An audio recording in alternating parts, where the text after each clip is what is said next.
Hello, welcome to the 1K Q&A. I'm so happy to be sitting here with all, at the time of filming, 1,049 of you. Obviously I didn't start a YouTube channel hoping that no one would watch, but I have just been blown away by how kind and supportive you all have been. I've been having more fun doing this than I think anything else that I've ever done in my life, potentially. And I'm just really excited to sit down and chat with you guys and answer all of your questions. Thank you for submitting your questions to me. I really appreciate you. Okay, so I have a couple of different categories of questions. I have some work, school related things, some, of course, lots of book related things, some YouTube specific, and some like miscellaneous life pet questions that I received as well. Let's start off, I mean, we're all here for the books. Let's start with some book related questions. Someone asked my opinion on movie adaptations and if there is a movie that I prefer to the book. I often feel so strange about adaptations because often when someone writes a book, they're writing a book to be a book, and there's a reason why they didn't write a movie script or screenplay or whatever. They chose to write a book because they thought the story was best told as a book. And so oftentimes I feel like movie adaptations really fall short in the things that books do really, really well, like internal monologues. And some of my favorite books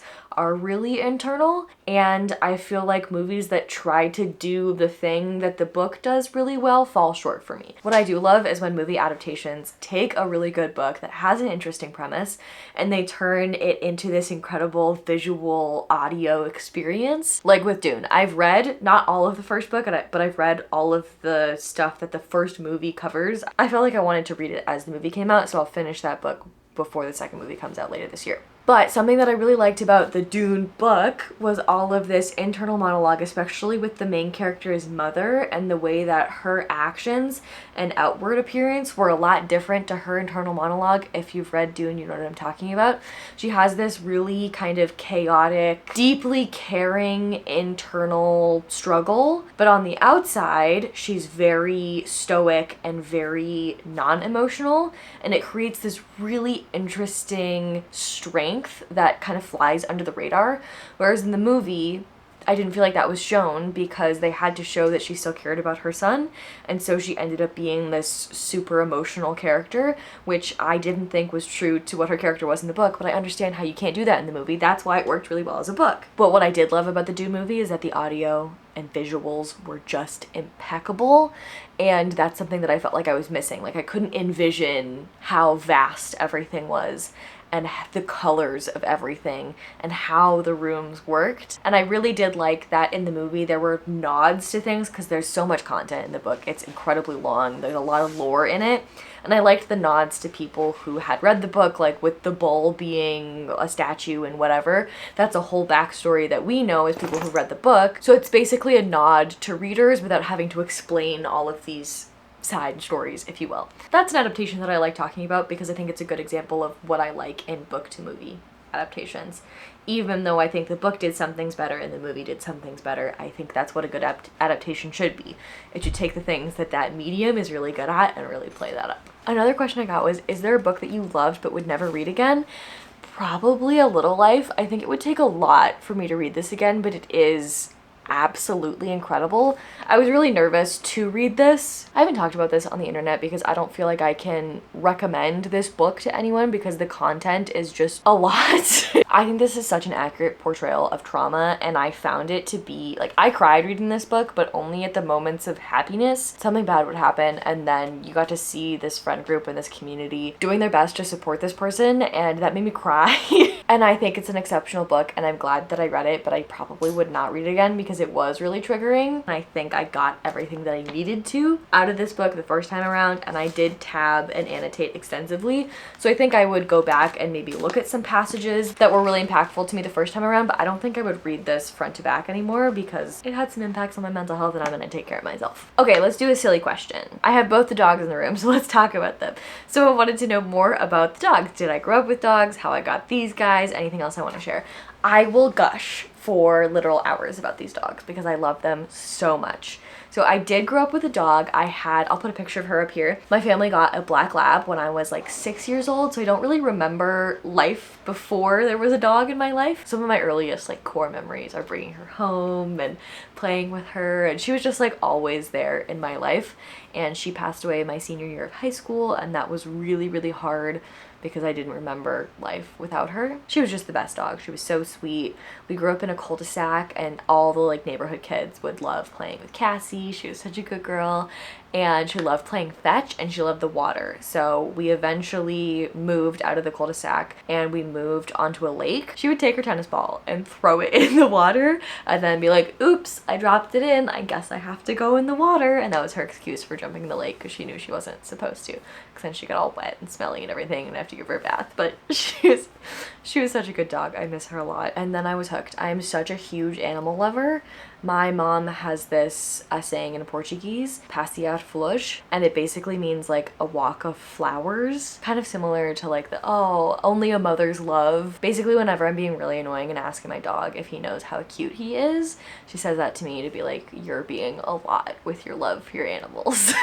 I went to college at Tulane University down in New Orleans, and they have this really cool club there called Two Step, and what we do is there are 5 or 6 of us who would raise service dogs. I would help train the older dogs and like watch their dogs when they were studying or going to work or whatever. And then my sophomore year, I got a dog of my own, and his name is Kermit. I'll put a picture of him up here. I had Kermit from November of my sophomore year until August of 2020, so he was with me like through the pandemic. I'll explain this a little bit more in depth because Webster, one of the dogs I have now, is going to be a service dog as well. The way that that works is the organization that I raised through is called Canine Companions. They have like an interview application process, and they have training, and they send you a 118-page manual, and there's lots of ways to learn how to do it, so you don't have to like be a dog trainer to do it. Then they send you an 8-week-old puppy, and they're your responsibility to train. Webster will learn about 30 different commands with me, and most of what we do is socialization, so coming with us to work, to the grocery store, to movie theaters, to public outings. I took Webster to IKEA last weekend. Just everything that we can do to make sure that they are comfortable and confident in all of those situations where they would need to be with their handler. After about a year and a half with us, the volunteer puppy raisers, they get sent to advanced training, which I like to call puppy college because they pick their puppy major at puppy college. They can either be a facility dog, which they would work in like a courtroom or a hospital. One of the dogs that was raised on campus works in like a physical therapy center, and he is absolutely incredible at his job. Or they could be a hearing dog for someone who is deaf or hard of hearing. And then the last 2 are probably what you would typically think of when you hear the word service dogs. They could be working with people who have mobility issues, helping to turn light switches on and off, pick up dropped items from the floor. So the last 2 categories are service dog or skilled companion. Basically the difference there is the handler. So with the service dog, the handler is disabled. They have to be over 18. With the skilled companion, the person that they're helping could be under 18. And for all skilled companions, they have an abled handler. So like my first dog, Kermit, he's now a skilled companion. His person is a young man, and that young man's mother is Kermit's handler, if that makes sense. Kermit is so good at his job, and I still get updates every now and then from his new family, and it really warms my heart. It was absolutely heartbreaking to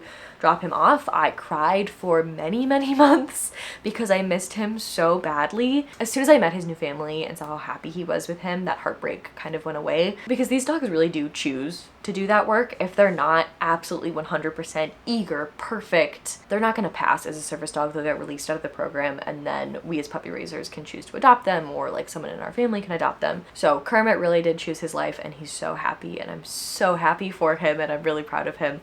And that brings us to Webster's. Webster and Kermit actually have the same birthday. They were both born on September 8th, which is kind of a crazy coincidence. Webster's gonna go off to puppy college in February of next year, so I have a couple more months with him now. He's about 8 months old now, and he's such a sweet boy. I think he's going to be a facility dog. That's my theory, because he's super lazy. I don't think he would do well with someone who's really mobile and wants to like go and do a bunch of stuff and go to restaurants.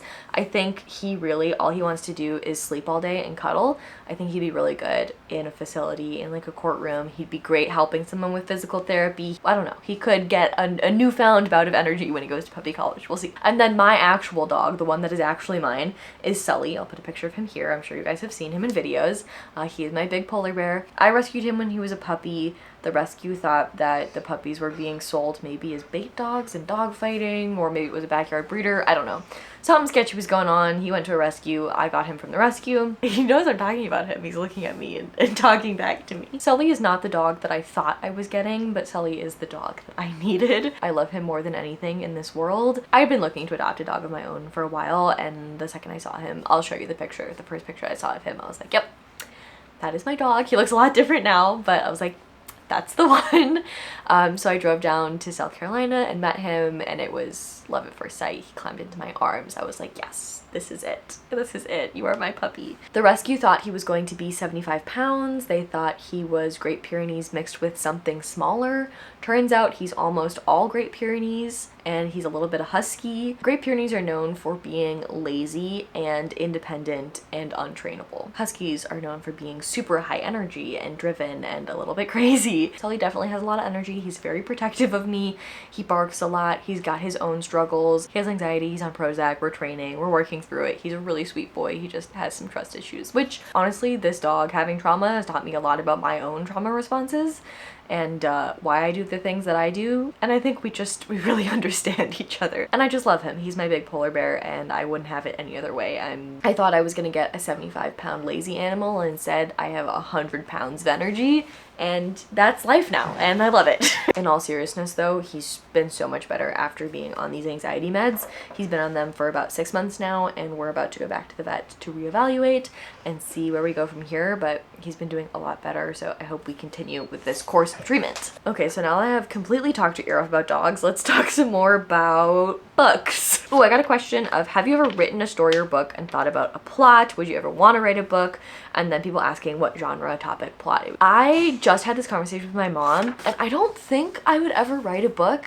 I think I'm much more of a consumer of words than a producer of words. I did complete an English degree, and this is a question I got, someone asking what degrees I have, what major I did. I ended up getting 2 degrees in the 4 years that I was at college because I changed my track really late. I was pre-med for like a year and a half, and so I had a lot of extra credits, and Tulane did this thing called a dual degree program. If you completed a certain number of credits and then completed the requirements for both degree colleges that you were in, then you could get 2 pieces of paper when you graduated. So I ended up having a bunch of extra credits because I needed to take, I think I took like 19 or 20 credits every semester that I was at school, and it was absolutely horrible. It was a lot of work, and I don't recommend it. It was supposed to be a lot more chill. I was supposed to study abroad going into my senior year, but because of the pandemic, I wasn't able to do that. So I had to mush, I think, like 6 or 9 credits into my senior year, and it was kind of a lot. But anyways, I do have a Bachelor of the Arts in English. I have an English degree, and then I also have a Bachelor of Science in Management in Management. It's not a Bachelor of Science with a major of Management. It's a Bachelor of Science in Management. It's like a different degree title. And then my major was Management, and I did the entrepreneurship track, which is what I love. I work for a startup now, and I love that. I got some questions about my job too, and we'll cover that in a second, but I want to make sure I answer this actual question, which was about whether or not I would ever write a story. Long story short, I did this whole English degree. I only took 1 creative writing class. I did enjoy it, but I think it's hard for me to produce creative things. I think my whole life I told myself I wasn't creative because everyone was always telling me how creative my brother is, and he is so creative, and I am in awe of his brain. But I think just, I don't know, as humans we compare ourselves to other people, especially our older siblings, and I always compared myself to him and was like, oh well, Michael's creative, so I must not be creative. But I am creative, and I think more importantly I need a creative outlet in order to like be a happy, healthy person. When I was in high school, you had to take like 1 arts class. I was in band, I played the clarinet, so that was like my art thing, but I also wanted to do art classes, and so I ended up getting up an hour before school started, which I think was something horrendous, like 6:30, 7 in the morning, to do a 0 hour. I got up before the sun rose to do math so that I could take art later in the day, and that was so important for me, especially in the years that I was struggling. I was like, more art. We need more creativity. I need this outlet. And so when I went to college, even when I was on the pre-med track, I knew that I wanted to also do an English degree because I really, really wanted that creative outlet. And then after I graduated, I started this channel for the same exact reason. I wanted a creative outlet. I wanted to make sure that I was still reading and consuming things and thinking about things. And that's what I love to do with books. I don't think the creative writing stuff I make is bad, but I don't love it as much as reading and giving my opinions and analyzing things, talking about them with other people. That's what I loved about my English classes, was reading a text and discussing it with other people and hearing what they thought and bringing in my outside perspective and hearing what they brought from it because they have different lived experiences than me. I love that. That's my favorite thing. That's what I'm gonna do. I'm not gonna say I'll never write a book, but it's not something that's like a dream of mine. Since I'm on the topic, let's chat about work. Someone asked if I'm comfortable with answering, could I tell you more about my job? Yes, I can. I won't tell you the name of the company that I work at, but basically it's a financial wellness company. We offer like budgeting, goal setting, we have financial coaching. I really love our product. I use our product, and we offer that to employers who purchase it for their employees as an employee benefit, and it's free to the employees.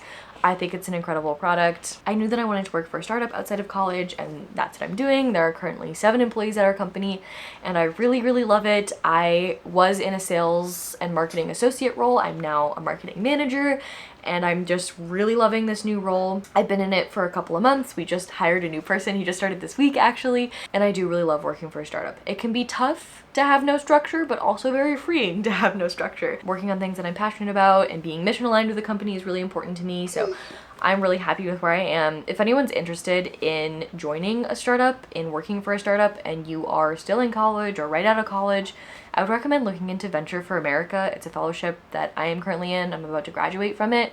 Basically what they do is they match recent college grads to startups. They give you training about what it's like to work in a startup, and then they basically have like a private job board where startups will post their job opportunities. It's been a really amazing community. If you're looking to work at a startup in the United States and you want more information about Venture for America or startups in general, my email is always in the description, so feel free to reach out. I'd love to chat to you about it. Also, if you never went to college or you graduated a while ago and still you're interested, let me know because they definitely make exceptions. My camera is overheating and the dogs are hungry. I'm filming this after work, so we're battling the light and the doggies' stomachs. So I'm gonna answer one more book-related question and then we'll come back after I feed the dogs. One of you asked which book world I would like to live in, and my answer is this one. I will not shut up about these books. I think this is incredible. When I was in college, I read The Care Manifesto in one of my feminism classes. Basically, it talks about what would happen if we recentered our economy instead of focusing on capitalism and money at the center of the way that our society works, if we changed our society to center on care instead.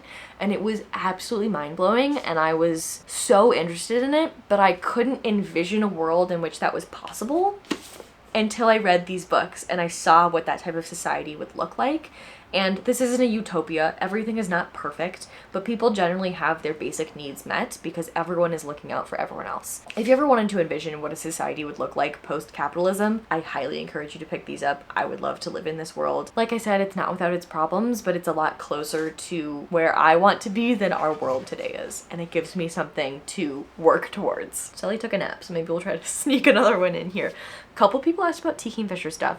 Let me know if you'd like to see a whole video on T. Kingfisher. I'm making my way through everything she's written under the T. Kingfisher pen name, so I might do like a whole video, like ultimate guide to T. Kingfisher, if that's something that would be interesting to everyone. Someone asked for my ranking on T. Kingfisher books. I can't do that. I'm really sorry. I love all of them. Probably my favorite horror is The Hollow Places. Probably my favorite her romances is either Sword Heart or Paladin's Grace. I don't know. It's all great. I love her stuff. Someone else asked for the most summary T. Kingfisher. I think you should read Minor Mage. It's a novella. It's short. I feel like summer is for the novellas. We've got lots going on. You're trying to be outside more, but you still want to explore a cozy magical time. If you want a middle grade that has a lot to say for adults, I think this is a good one. I think it feels very summery because we're trying to bring the rains back. There's a drought happening, and we're following this boy as his town kind of kicks him out. He only knows 3 spells. He's going on an adventure. He's trying to figure out how to bring the rains back. It's very whimsical, feels very adult fairy tale, but still has that undercurrent of darkness that I love about T. Kingfisher's book. So, if you read it, please let me know. I would love to hear your thoughts. Dogs are eating. We have electrolytes. We're ready for round 2. Here's a question about how my reading has changed over the years and what genres I loved as a kid. Some of my favorite books I read as a kid were The Mysterious Benedict Society. I loved those. There is a TV show that came out on Disney Plus, and I watched a couple episodes of it, but I unfortunately no longer have a Disney Plus account, but it was very good. So if you too read The Mysterious Benedict Society as a child, there is now a TV show. It is made for children, but it is still impeccable. It's basically about a group of gifted kids who are trying to uncover this mystery, and it gets very sci-fi. I enjoyed it immensely. I did kind of love books about geniuses, like the Artemis Fowl series I found to be incredible. I've always loved books with a bit of a darker undertone, like I really love dystopian, apocalyptic books. My mother was very worried about me in middle school because she was like, why do you read all of these awful, horrible, end of the world books? Is something wrong with you? Like, no, Mom, I'm just a teenager. I also really loved the books about the dragons that were like clay, maybe? Those were really good. I miss those books. I really liked fantasy, I liked books about fae, I liked magic. Kind of still now. I love things that are speculative. Anything sci-fi fantasy I loved as a kid. Ooh, and someone else asked if there was a period or periods of life where I didn't read. And yes and no. I read a ton as a kid. On par with what I read now, or maybe even more. I used my library so much as a child. I remember the summer reading challenge. I would finish in like a week. Like I read all the time. I was one of those kids who got in trouble for reading in class. I was under the covers with my flashlight after lights out, getting in trouble for not going to sleep and reading my book. And I remember distinctly, it was my birthday, and this must have been like elementary school, middle school. I'd gotten a book the day before for my birthday, and I stayed up all night long and I finished the book. And then I had to pretend the next day, because I just gotten this book. My mom was like, oh, what part are you at in the book? And I had to pretend that I hadn't finished the book so she wouldn't know that I'd stayed up all night reading it. And I remember confiding in my brother, and he like helped me with the ruse. So thanks, Mike, you're a real one. Yeah, I've always been a huge reader. My reading definitely slowed down in high school just because high school's hard, and I was really involved in our school's robotics team, and that took up a lot of my time, so I didn't read as much, but I really enjoyed reading for class. So then when I went to college, I knew that I wanted to continue reading, and that's why I did the English degree, because I really wanted to make sure that I still read, and I knew that I wouldn't read without structure. So then after I graduated, I started this channel for the same exact reason. I need structure in order to read. Even though I love reading, my brain needs structure. Loose structure, but structure nonetheless. So hence the channel helping me to read more than I ever have, and I've never been happier. Okay, question about other hobbies aside from reading. I know a little about a lot of things. Like this garden that I've had that you maybe have seen in vlogs is kind of a new hobby of mine. I've wanted to be a plant mom. It hasn't gone super well, but we're gonna try again. I used to crochet for a while. I have all the kit. I know how to do it. Have I forgotten it? I don't know. It was kind of like a pandemic hobby. I made a lot of the little amigurumi little figures, and they were super cute, and I gave them away to all my friends, so I don't have one to show you, but that was a really lovely time. And that's typically how my hobbies go. I will get super into something for a period of weeks to months, and then I will completely lose interest in it and never pick it up again, except for reading. That's the only thing that's stuck. Okay, maybe we'll finish on some YouTube questions. Someone asked what made me decide to start my channel. A, I wanted structure to read. B, I love watching Booktube. I don't have like any streaming services anymore. I just got kicked off my parents' Netflix account, so I no longer have access to anything except HBO Max, which is my brother's friend's account, so it would altogether be super reasonable if he wanted to kick me off of that account as well. Every time I'm watching TV, I'm watching YouTube or I'm watching Formula One. I absolutely love watching Booktube. And one of my favorite things to do is read books and then talk about them with people.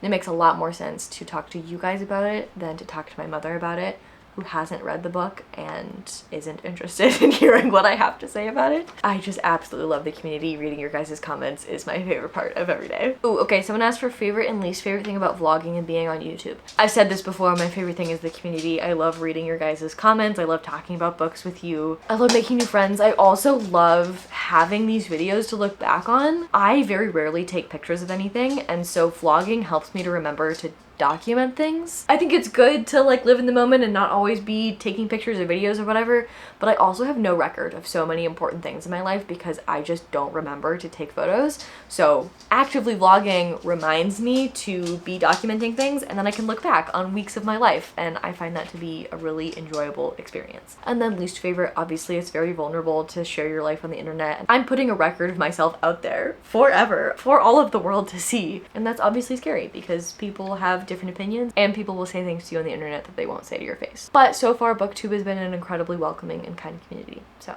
thank you.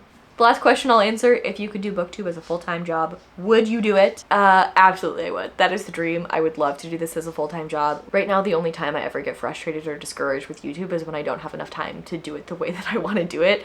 I really want to make these super creative videos. I really want to spend a lot more time editing them, but I just don't have the time also having a full-time job. The dream, the actual dream, is to one day have my own bookstore and also do YouTube and kind of document my reading like I do now, and then also what it's like to run a bookstore. I would love to do that. That's the dream. I would love it to be like a cafe wine bar as well. My friend knows a ton about wine and they were a barista, so I think we might do a little joint business venture, and they'll run the cafe wine bar situation and I'll do all the books. They're also an accountant and a tax preparer, so they could do all of that stuff, which my brain can't handle. So that's the dream, and I would love to do that in Minnesota if possible.